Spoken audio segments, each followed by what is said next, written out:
Olá, eu sou Raquel Trindade e sejam muito bem-vindos ao nosso primeiro podcast do canal Espiajar.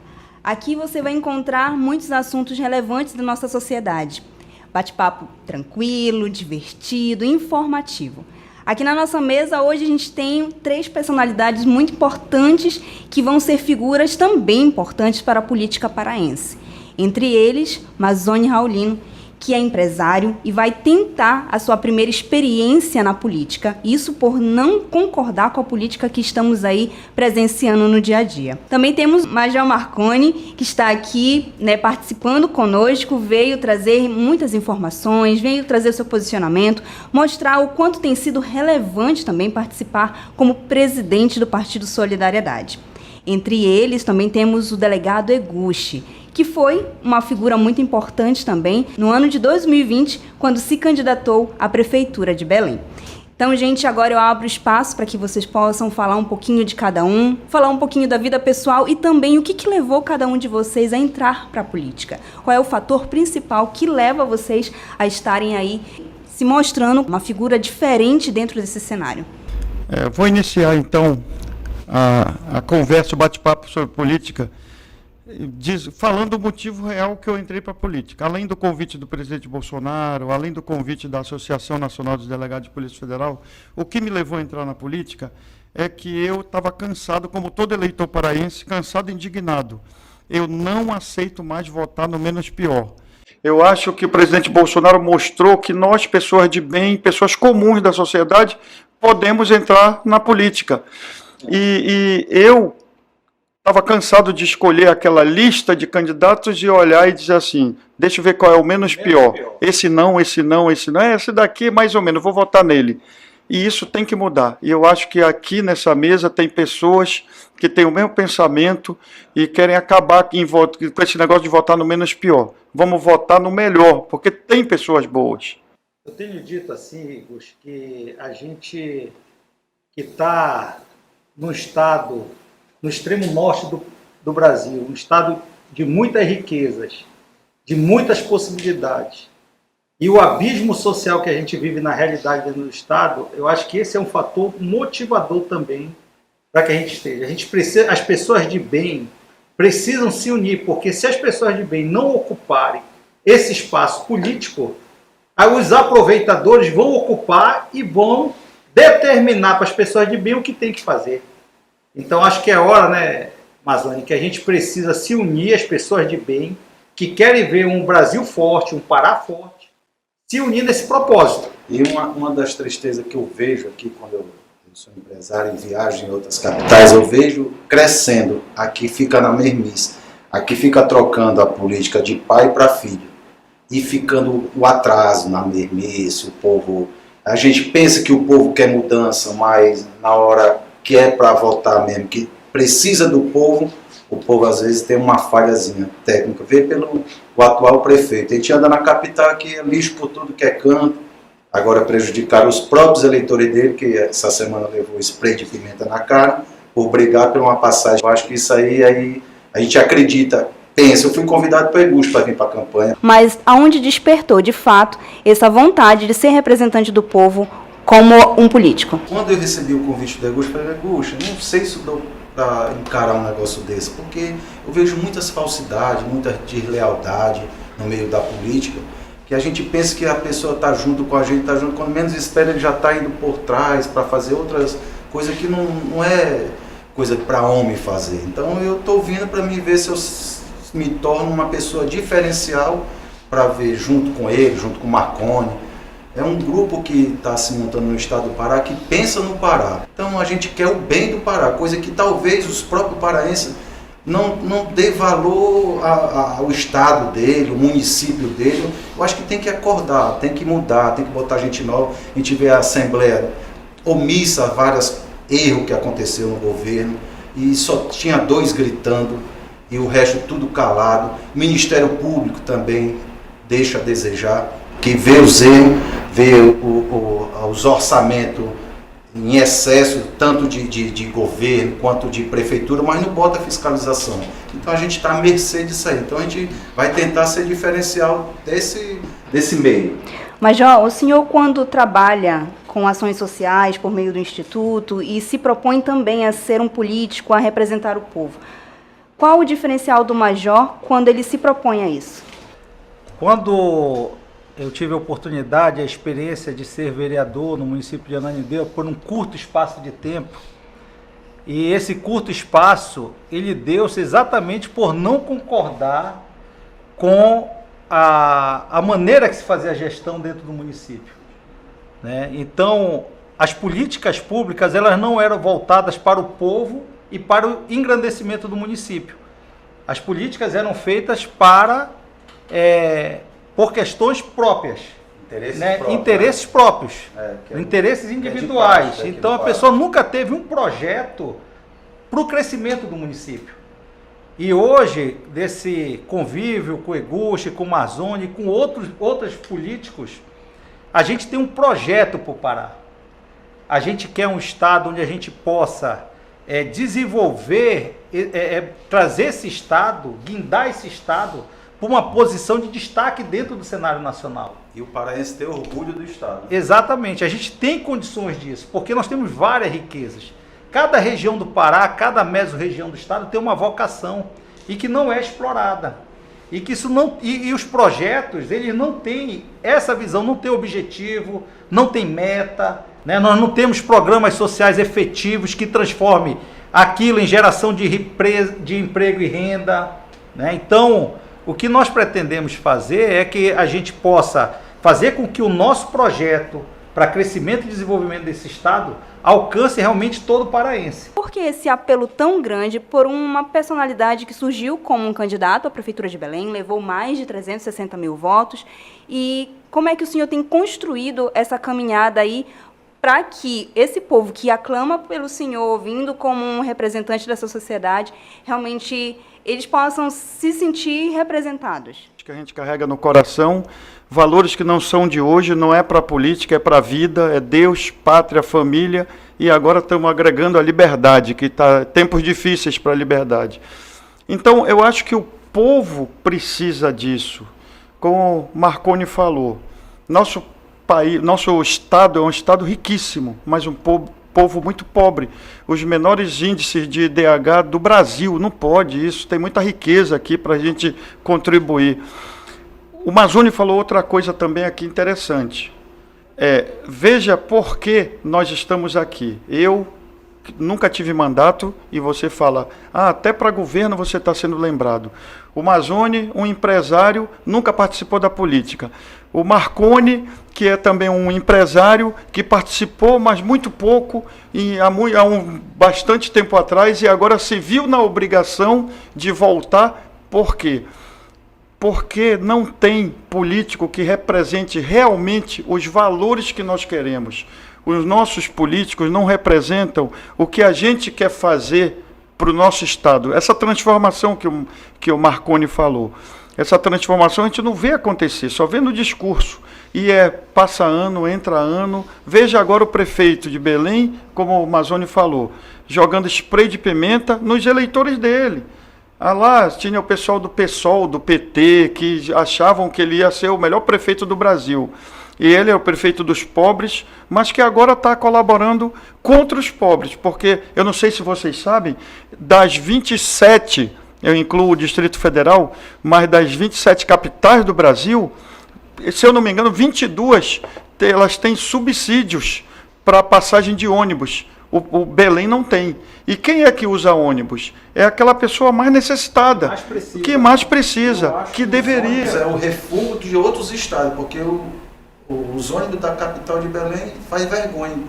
É a única capital que, se a gente andar pelo Brasil, a única que está totalmente atrasada é o Pará. Vivemos numa região onde a temperatura é elevada, umidade grande, as pessoas vão trabalhar, desassistidos, os nossos deficientes não são atendidos no transporte público. Se não tem parada de ônibus na cidade, mas não tem parada de ônibus para o cara passar uma chuva debaixo no Augusto Montenegro, que você pode andar de ponta a ponta, não tem parada de ônibus.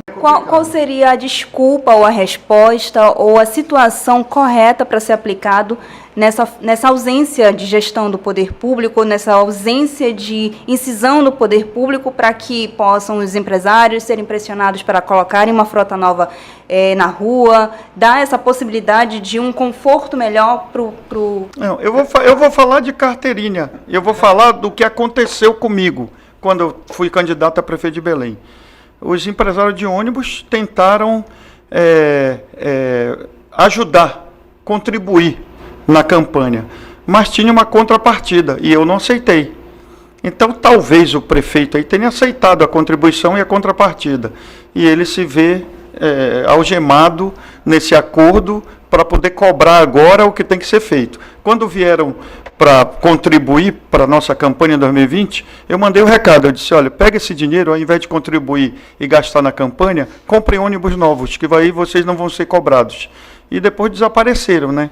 Então, eu acho que existe falta de vontade política para resolver o problema. E a gente vê o que acontece em Belém, acontece no estado todo, essa é a realidade. Às vezes a omissão da Câmara está sendo a mesma omissão da Assembleia Legislativa. Não, e uma das promessas de campanha foi a licitação das linhas de ônibus. Tem 1 ano e meio aí, não se ouve mais falar. Ouviu agora por causa do problema causado, mas se não tem esse problema, ia deixar passar e isso ia ser moeda de troca daqui a 3 anos e meio para a próxima eleição. Então, é falta de vontade política. Isso tinha que ser no primeiro mês de gestão, licitar essas linhas de ônibus, buscar um serviço de qualidade para atender melhor a população. Eu estou rodando aqui, agora estou falando agora do estado, quando a gente pega a estrada no sul do Pará, eu saio daqui e vou para Paraupebas. Não tem um pedaço de acostamento. Quando tem um pedaço de acostamento, está cheio de buraco, a estrada está tudo enchendo de mato, perigosíssima, cheio de caminhões pesados, caminhões virando, à noite nem pensa em rodar porque corre risco de vida. Então, o estado e o município está bastante deixando a desejar. Acrescentando ao que ele está falando, é que eu sempre falo, se a gente um dia, se Deus abençoar e pegar um mandato no majoritário, seja prefeito, governo, o primeiro mês tem que fazer a diferença.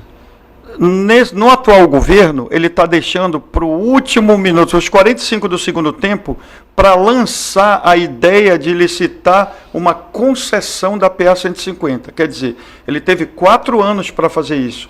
A principal rodovia do estado, onde passa a maior parte das riquezas, depois de 4 anos de governo, ele fala, mas hoje eu quero licitar. Quer dizer, uma moeda de troca por votos. Sabe quando o caminhão está enguiçado, tem que empurrar para ele pegar no tranco? Então, o governo reativo, sem projeto para o Pará. A gente precisa mudar essa realidade. A gente precisa governar em cima de um projeto de crescimento e desenvolvimento do Estado. Né? Então, a questão de você investir no conhecimento como base de transformação da nossa população, do nosso povo, verticalizar aquilo que a gente produz, trazendo indústria, tecnologia, novos negócios para gerar emprego para as pessoas, investir numa reestruturação do Estado, tanto em hidrovia, rodovia, ferrovia. Se não tiver um projeto com essa vocação, Egus, a gente não vai conseguir transformar nosso Estado. A gente não pode pegar o Estado, colocar na mão de uma pessoa reativa que só faz aquilo, tem o problema da pandemia, agora bora construir hospital. Não tem projeto nenhum para o nosso Estado. Em nenhum dos vetores que fazem mover esse Estado. Entendeu? Esse é o grande problema. Interessante que eu acho, eu não tenho mandato, nunca tive, estou tentando, sou pré-candidato a deputado federal, e eu estou recebendo contatos de metade do Brasil. Tem alguns empresários do setor da soja, e não só soja, do agronegócio, que estão entrando em contato comigo, são do Mato Grosso. Inclusive, querem marcar uma reunião lá em Rondonópolis. Tem outro grupo empresarial de Curitiba, que quer marcar uma reunião comigo. Tem um grupo empresarial de São Paulo, que quer marcar uma reunião comigo. Aí eu fico pensando, será que o Pará não tem representantes, não tem político? Eu não tenho mandato. Essa reunião não deveria ser marcada comigo. Existem 17 deputados federais, tem um governador e eles 3 senadores. E eu não sei se eles estão procurando esses políticos, mas não deveriam estar me procurando por eu não ter mandato. E estão me procurando com interesse em investir no Estado. Quer dizer, eles veem uma possibilidade de eu me eleger deputado federal e ajudá-los. Mas nós já temos deputados federais. Então, eu acho que eles não estão encontrando respaldo nos atuais parlamentares e estão procurando as alternativas. Onde a gente chega, a gente se queixando do político tal, que levou não sei quantos votos lá, mas que não vota, não joga emenda para a prefeitura, não joga progresso para lá. Então... É interessante o que o Mazzoni falou. Eu ainda não vi um elogio de um político pelas nossas andanças pelo Estado. E olha que nós estamos andando muito. Nenhum local disseram, poxa, olha, eu não vou votar no senhor porque eu tenho o político tal, que eu acho ele um excelente político. A gente não ouve isso. Vocês mencionaram as andanças de vocês pelo Estado e vocês têm divulgado bastante nas redes sociais de vocês esse passeio pelo Estado, conhecendo de município em município, conversando com as lideranças desses municípios. O que mais tem sido, qual é o fator principal de reclamação? Qual é o fator necessário ali que o povo diz assim, a gente precisa que vocês venham, que vocês nos representem, porque a gente não está vendo representatividade, mudança nisso. Outro ponto também, que vocês vão comentar aí sobre os municípios do Estado, coincidência ou não, a gente tem percebido que nesse finalzinho aí de mandato do governo, desse primeiro mandato aí do governo do Estado, do atual governo do Estado, problemas na segurança, problemas no saneamento. Belém é considerada uma das piores cidades na questão de saneamento, coleta de resíduos sólidos, a questão do transporte que não funciona, que não tem mobilidade, não tem uma questão de saúde que você possa chegar num posto de saúde e ser bem atendido, você espera por meses e meses por causa de um leito. Por que não muda? É falta de vontade? É corrupção? Qual é o ponto alto do nosso Estado que não faz o nosso Estado crescer e andar e a nossa cidade desenvolver? Eu vou iniciar, depois o Eguchi continua. Eu vejo assim, primeiro quando a gente chega nos municípios, seja no oeste do Pará, seja no sul do Pará, no nordeste paraense, o maior problema que mais aflige o povo é a pobreza, é a falta de oportunidade de conseguir gerar o próprio recurso para se autossustentar, né? Então, o nosso povo não tem oportunidade no Pará. Isso é o que eu vejo de mais grave no nosso estado, né? Não há emprego para as pessoas. Com relação à questão do... Eu vou citar o exemplo do oeste do Pará, de Santarém. Santarém é uma área belíssima, uma beleza natural que não tem no mundo. E uma cidade que o Caribe brasileiro, um município que tem 3 vocações, uma é o turismo, a outra é o comércio, por ser um nó hidroviário, rodoviário, ferroviário, né? E você tem o agronegócio. Hoje é forte. E qual é o projeto para o desenvolvimento da região? Entendeu? Então, não há um pensamento de futuro estabelecendo caminhos para driblar essa dificuldade que a gente vive dentro do Estado, entendeu? Eu acho que isso é que o povo mais sente necessidade, de se sentir confortável, sabendo e conhecendo um projeto verdadeiro para o Estado. Eu falo que é o seguinte, não existe mudança com velhos políticos. Só existe mudança, ideias novas, com pessoas novas na política. Então, não adianta votar num político que tem 10, 20, 30 anos de mandato, que nunca fez nada, e hoje vem prometer que, não, agora eu vou resolver tudo. Papagaio velho não aprende a falar. Só teremos mudança quando nós mudarmos os nossos políticos, com ideias novas, projetos e propostas novas. E vou dar um exemplo. Por exemplo, o Marconi falou de Alter do Chão, Santarém. Lá era para ter pelo menos um resort. Pelo menos um resort a nível de 5 estrelas na América do Sul. Não no Brasil, porque é o Caribe brasileiro, como o Mazzoni falou.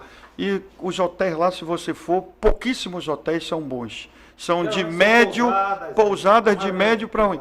O turista estrangeiro, ele tem dinheiro, ele quer boas acomodações. Ele está atrás de acomodações compatíveis com o que ele mora, onde ele mora. Só que ele chega aqui e ele é mal recebido, come mal, não tem nenhum tipo de estrutura, mas isso é culpa de gestão política. Quando nós estávamos candidatos a prefeito de Belém, um outro exemplo. Durante a campanha, veio um grupo que todo mundo conhece, um grupo português, Vila Galé. Ele tem vários resorts no mundo, e os melhores resorts do Brasil talvez sejam deles. E eles queriam ajuda, caso a gente vencesse a eleição, para interceder junto ao governo federal, que eles queriam ali onde é o prédio da alfândega. E eles falaram, se você for prefeito, nos ajude. Nós vamos montar um hotel 5 estrelas ali onde é a alfândega, que ficaria na frente do Ver o Peso, que é um prédio histórico que está caindo. Entregaram aí para o UFPA, que não tem dinheiro nem para varrer, mas não abre mão, porque tem que ter lá o laboratório de não sei o que não serve para nada. E não abre mão para um grupo estrangeiro investir milhões de euros que vai circular na cidade e trazer turista do mundo inteiro. Então, aí, cadê a gestão política? Isso daí tinha que ser prioridade. Bora trazer esse grupo para cá. A informação que vocês trazem, às vezes, é motivo até de muita crítica, né? Porque a população que tem menos recursos, às vezes, entende que é um projeto que vai beneficiar só as pessoas que têm mais recursos. Isso é real? Não. Quem é que vai ter emprego lá num resort 5 estrelas?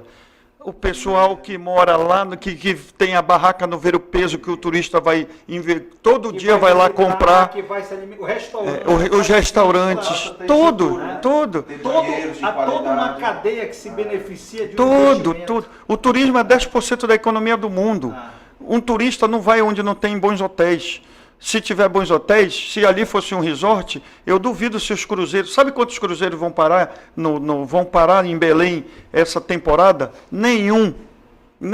Sabe quantos cruzeiros passam e vão em Alter do Chão e vão até Manaus?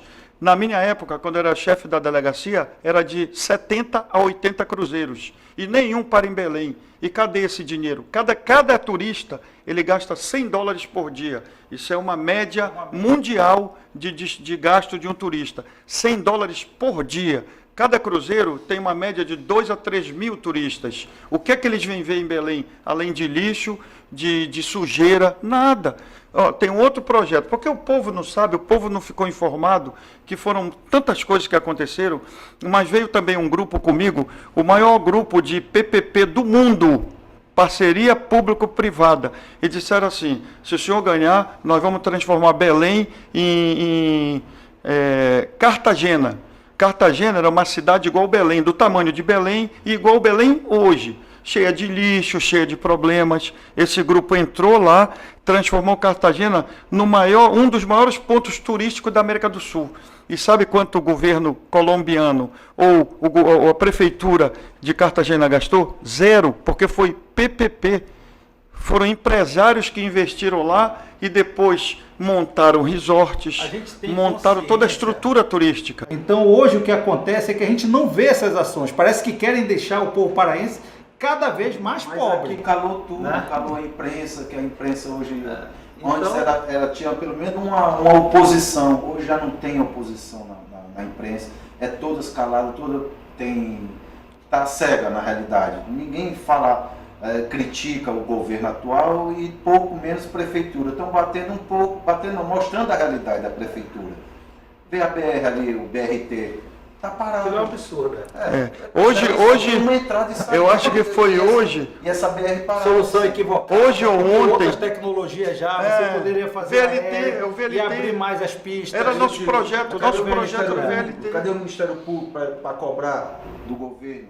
Não tem. Sabe qual é o custo de um VLT em Belém? 30% a 40% do que gastou no BRT. O que é o VLT? Ia fazer aqueles totem de concreto e o trem ia passar por cima, não alterava nada embaixo. Mas diz, não, mas aqui em Belém não dá, esse cara é doido. O mundo todo faz isso, Belém não pode. Aí cria um transtorno, prejudica quem mora em Marituba, quem mora em Benevides, que tem que vir para o centro da cidade. Não, o pior, eu soube ontem... Isso é igual aquele túnel, o túnel do Edmilson naquela época. Quantos e quantos anos o pessoal de Ananindeua sofrendo? Eu soube ontem que o BRT, a maioria dos ônibus estão parados por falta de manutenção. Quer dizer, não existe mecânico, não existe peça. Ele tem que ficar parado, não se pode consertar o ônibus. É um absurdo. Outro, quando a gente fala em projetos, que inclusive eu queria que o Marconi falasse do projeto dele, de todo o grupo, mas ele foi idealizador lá do Porto. Nós tivemos um projeto que foi muito comentado na época da campanha, que era a ponte Belém-Mosqueiro. Não ponte, a rodovia. E diziam, não, mas não tem dinheiro. E realmente não tem dinheiro, eu sei que não tem dinheiro. Mas quem falou em dinheiro? Nós íamos fazer uma concessão, uma PPP. Já existia um pool de empresas interessadas que tinham conversado comigo e disseram, se o senhor ganhar, não gaste nada, só libere, nós queremos 30 anos de concessão, vamos cobrar um pedágio justo e vamos lhe entregar uma rodovia de primeiro mundo. Mas para cá, para o paraense, para o belenense, não, ele é doido, isso é absurdo. Mas o absurdo está acontecendo no nosso vizinho Maranhão, no nosso vizinho Tocantins. Todos os vizinhos estão com esses absurdos que nós tínhamos, mas para cá é absurdo. E aí tem que aturar agora 2 anos e meio ainda de uma má gestão que tem mais urubu do que cidadão na cidade. A gente tem aqui 3 pessoas que estão debatendo sobre temas que estão vivendo na pele, porque são moradores da cidade de Belém, moradores do estado do Pará, convivem e estão passeando, pelo estado para poder conhecer melhor. Isso é fator positivo, porque vocês estão indo até onde está o problema, mas quando vocês chegam lá e conversam também com os políticos daqueles municípios, há alguma divergência, algum sistema assim que eu não concordo porque você tem o seu posicionamento, você é da direita, você é bolsonarista? Se a gente quer um resultado diferente, a gente precisa fazer coisa diferente. Como é que eu vou conseguir emprego se eu não me levantar da minha cama e for me habilitar, buscar conhecimento, ir nas empresas buscar um emprego? Então, preciso me preparar para fazer coisas, para ter um resultado diferente. Eu vou citar o que o senador Zequinha Marinho citou anteontem. Picuinhas políticas ideológicas não podem ficar acima do bem-estar da população. E hoje é o que está acontecendo. Quando fala, porque você é bolsonarista.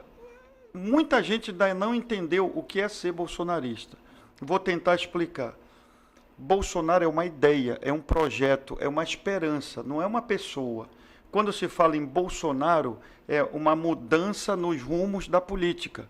Ele fez essa mudança, ele se tornou essa ideia. Quando eu falo sou Bolsonaro, é porque eu quero fazer essa mudança no Pará que ele está fazendo no Brasil, retirando a politicagem da máquina pública. Aí a gente vê estatal dando lucro, a gente vê ministério funcionando, asfaltando Transamazônica, levando água. Isso se chama Bolsonaro. Não é ele, é o que ele está fazendo, é a ideia. Então, quando você fala, quando eu chego num município que fala assim, não, mas você é Bolsonaro, eu não concordo. É porque ele quer manter o status quo. O que é? Ele quer manter as velhas práticas políticas. Quando eu falo eu sou Bolsonaro, eu digo eu não aceito essas velhas práticas. Eu quero começar de novo e mostrar que uma prefeitura pode dar lucro para a população, não é lucro financeiro. Ela pode reverter os impostos que recebe em melhorias da condição de vida da população. Isso que é ser Bolsonaro. Agora, é diferente de eu ser conservador, é diferente, mas quando me fala bolsonarismo, você é bolsonarista, sou com muito orgulho, porque eu não aceito a velha política. Eu quero um novo jeito de fazer política, que é transformando, levando, beneficia a população, mostrando transparente, honestidade. É isso que a gente quer levar. Isso é uma pequena ideia do que é ser Bolsonaro. E o senhor recebeu 364 mil votos.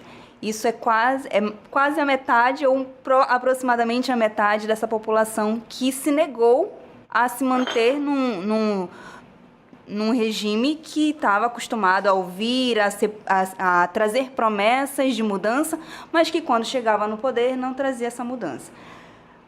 Quando essas pessoas votam no senhor ou votam numa personalidade diferente, Bolsonaro fez uma mudança aí que ninguém esperava. As pesquisas apontavam que ele nem chegaria perto e venceu.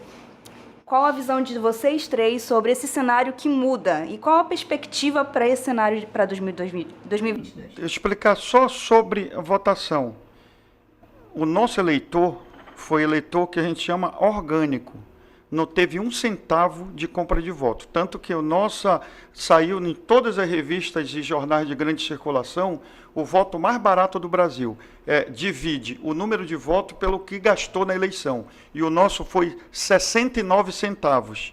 Todo político sabe que cada voto no final da eleição é aproximadamente R$100 que eles gastam. Essa é a conta hoje de um político para ter 100 mil votos vezes 100. É isso que ele vai gastar para ter 100 mil votos. O nosso foi 69 centavos. Mas isso tem uma explicação. Não sou eu também, não fui eu, não é o Eguchi, o delegado Eguchi. É a ideia de renovação e de mudança. Ali a população disse assim, eu não quero mais aquilo, eu quero isso. Aí você fala assim, mas metade não quis essa mudança.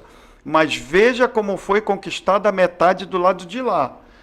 Pegue quanto eles gastaram dentro do sistema, o que foi gasto lá no TSE, no TRE, e o que foi gasto por fora.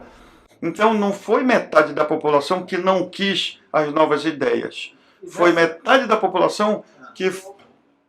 Eu não vou falar muito, porque isso pode trazer problemas no futuro. Não, mas eu digo também que a gente, nessa eleição, a gente teve um outro fator que pesou muito também, que foi as pessoas terem consciência da necessidade delas saírem de casa e ir votar. Isso é.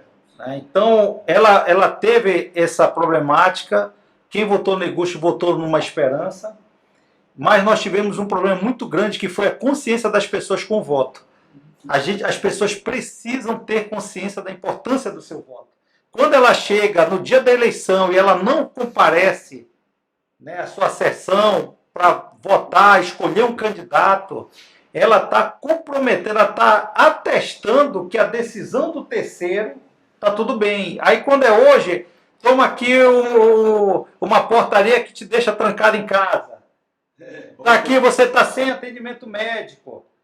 Por quê? Porque você transferiu, né, o teu direito para o terceiro que não tem consciência ou não teve consciência de escolher o melhor candidato para administrar. Ontem eu tive uma experiência, quando eu estava aqui no escritório, né, eu peguei um aplicativo, que eu liguei para minha esposa, não podia me buscar, eu peguei um aplicativo e vi uma senhora. Aí converso, sempre quando eu pego um aplicativo, um táxi, eu converso sobre política. Aí perguntei, como é que a senhora está achando aqui do prefeito? Ela falou, nem me fale nisso, a cidade está largada e tudo. Eu falei, mas a senhora votou nele? Eu falei, não, eu ia votar no Eguchi, mas meu título lá de Barcarena, mas meu marido votou nele e esse não quero mais votar. Meu título, eu falei, minha amiga, não faça isso. Transfira seu título para cá, vote, que não vote no Eguchi, que não vote em mim, mas que vote numa mudança, para tirar esses medos. Porque, como eu volto a repetir, aqui, quando não é o pai, que o pai está cansado, bota o filho. Quando não é o filho, bota o genro. Então eles querem passar de geração para geração. Então, aí o paraense vai na onda, não vai querendo mudança. Cria-se, então, uma consciência de que não adianta escolher uma cara nova ou uma cara igual, vai ser sempre igual. Não. A gente está entrando para querer ser transformar, né? Não, eu acho que eu entendi que ela falou. Não adianta você pegar o teu filho, que é uma cara nova, achando que vai ser o novo. A política antiga. Com a política antiga. E aí então você fazendo a sucessão... Essa sensação de que eu não preciso sair da minha casa para votar porque vai ser a mesma coisa. Vai ser a mesma coisa. A gente precisa mostrar isso, essa Eu nova acho que face. mudou. Eu acho que mudou. E é essa consciência que precisa... Eu acredito também que está mudando isso. Eu acredito Isso, que a gente está... Pelo que aconteceu. Pelo que aconteceu. Pelo que aconteceu, que ele tinha 18 segundos de TV. E o único que não era político, ele chegou onde chegou. A semente foi plantada. Vou lhe dizer uma coisa. Exatamente isso. Essa semente ela foi plantada. Hoje a gente percebe que o adolescente ele está criando uma vontade ou então um desejo de ir lá votar. Mas ele precisa ter a orientação correta sobre a importância do seu voto, porque senão daqui a 4 anos ele não sabe nem quem ele votou. E como é que vai se criar essa nova consciência para esse jovem, para essa pessoa que está ali, que sai da sua casa para votar em alguém diferente? Isso daí não vai ser da noite para o dia. A ideologia de esquerda demorou 30, 40 anos para se infiltrar nas universidades e falar que o Che Guevara é herói, que o Fidel Castro é o democrata, que a maconha é o melhor que existe no mundo. Nada contra. Cada um que tenha seu pensamento e que seja respeitado, mas respeite o meu. Eu vou dar um exemplo. Vá na universidade hoje e conte quantas camisas de Che Guevara, de Fidel Castro, de Lula livre e de maconha tem lá. Aí entre lá com uma camisa do Bolsonaro para ver o que acontece. Quer dizer, eu tenho que respeitar ele usar a camisa de dos maiores assassinos do mundo, Che Guevara, Fidel Castro, mas eu não posso entrar com a minha camisa de um presidente que nunca fez nada. Eu quero que me prove quantos ele matou, quanto ele roubou, nada de mal. E só é na palavra. Nunca descobriram nada e vão atrás de cachorro, papagaio, porteiro do condomínio e não acha nada desse cara, é impressionante. Mas eu não posso usar a camisa dele. E um cara que comprovadamente matou milhares de pessoas é herói desse povo. Essa mudança vai demorar. No pensamento, você falou da juventude e assim, eu costumo dizer que nós que já estamos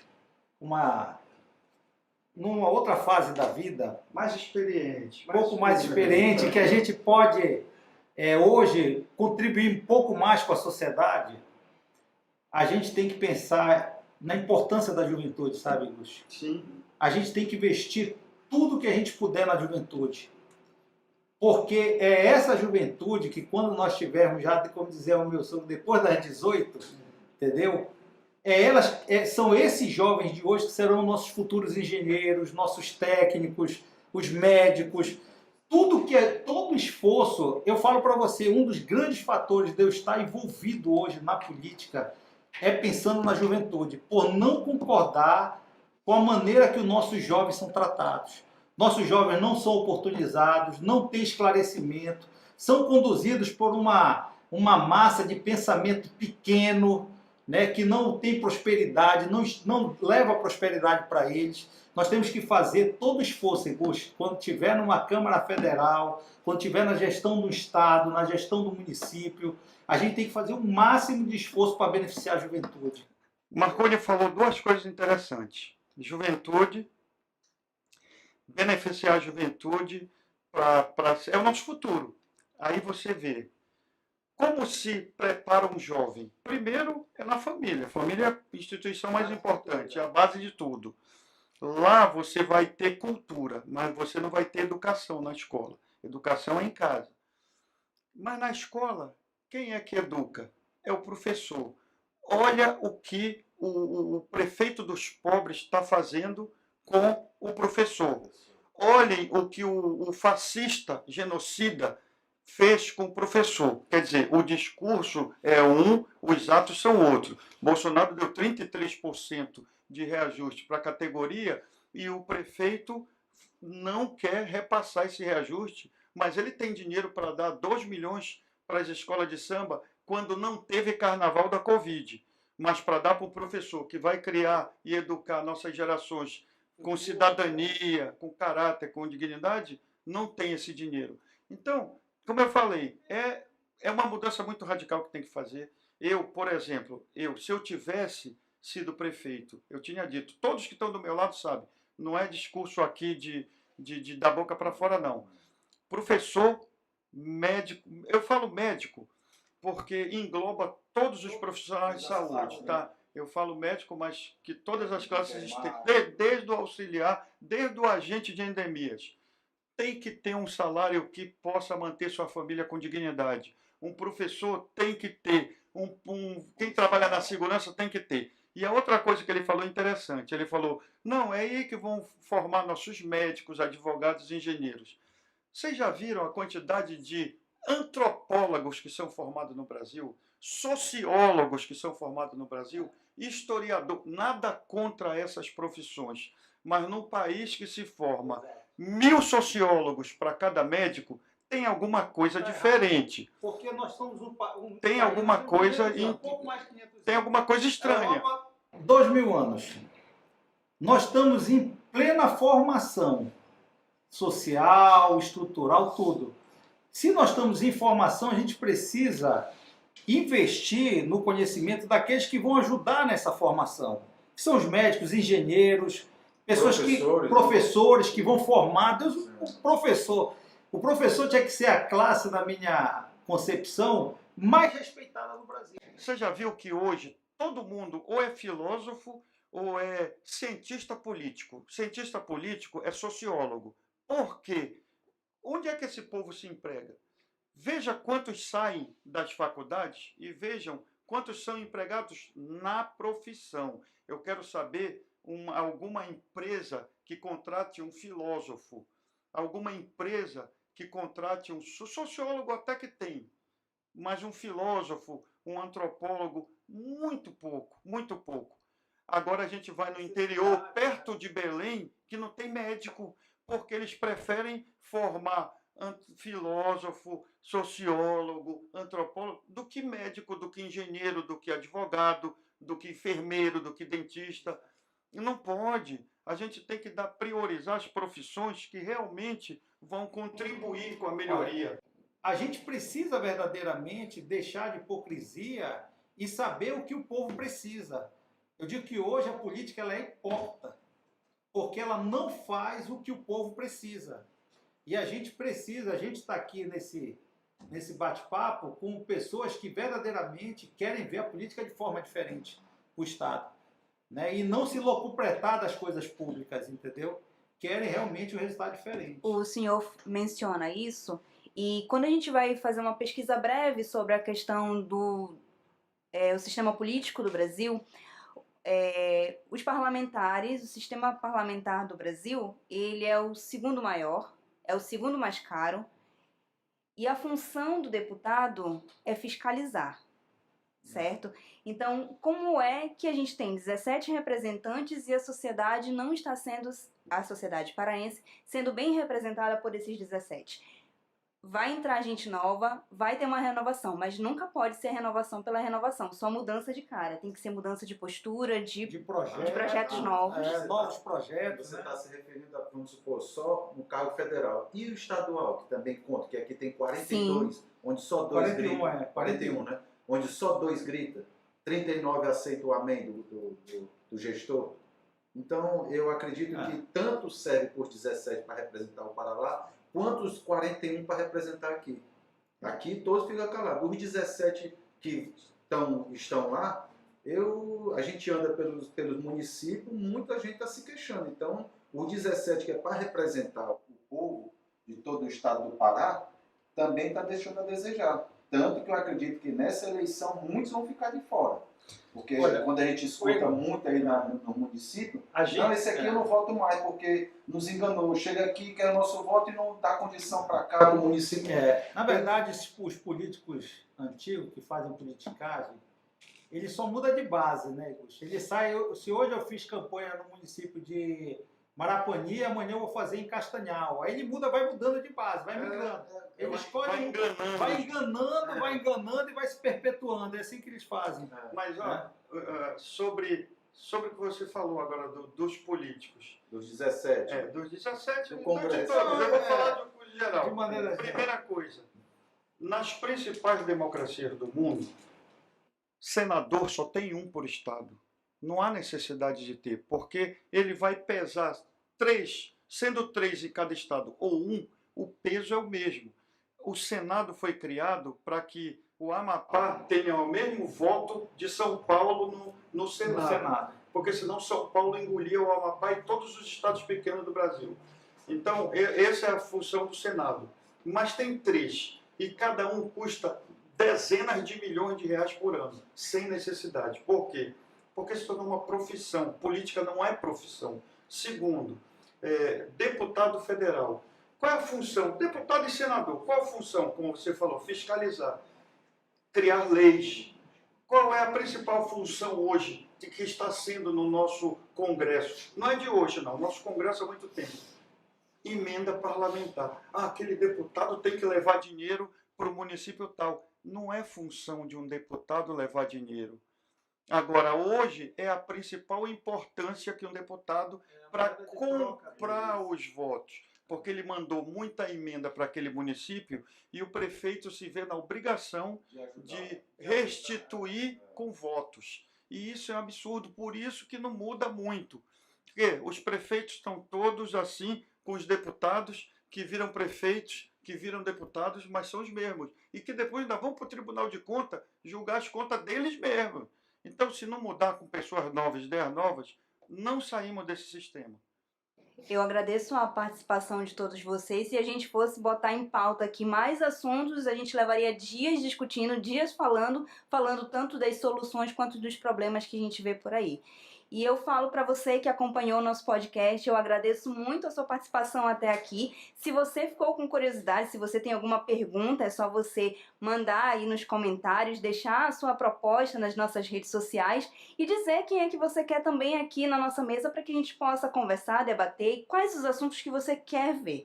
Se você tem curiosidade, espia já!